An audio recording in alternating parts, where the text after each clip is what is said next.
Hello नमस्कार प्रणाम। मैं भोजपुरी अजय आलोक और आप लोग के बीच में एक छोटा सा गीत लेके आवतनी। एगो लड़की जब अपना ससुराल चल जाती है भैया, तू अपन माई से फोन करके का कहतिया, आप लोग के गाना के माध्यम से बतावतनी।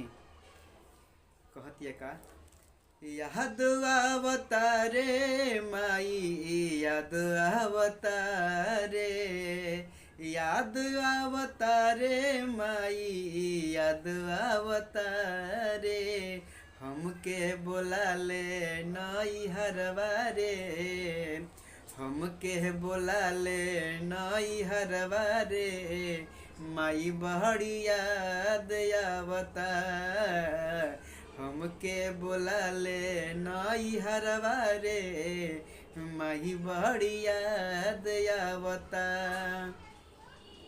पियावा त गईले बहरवा रे, पियावा त गईले बहरवा रे, माई बड़ी याद आवता, हमके बोला ले नई हरवा रे, माई बड़ी याद आवता, हमके बोला ले नई हरवा रे, माई बड़ी याद आवता।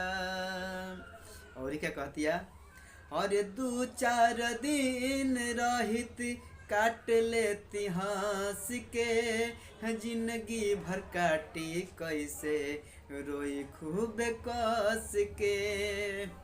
हाँ दू चार दिन रहित काट लेती हंस के, जिंदगी भर काटी कैसे रोई खूब कस के, मन कर खाइली जहरिया रे, मन कर खाइली जहरवा रे, माई बड़ी याद आवता, हमके बोला ले नई हरवा रे, माई बड़ी याद आवता, हमके बोला ले नई हरवा रे, माई बड़ी याद आवता।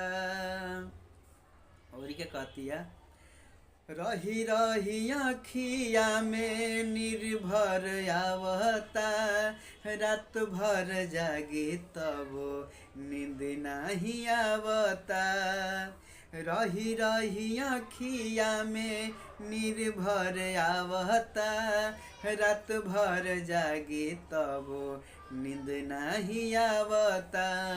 अजय अजी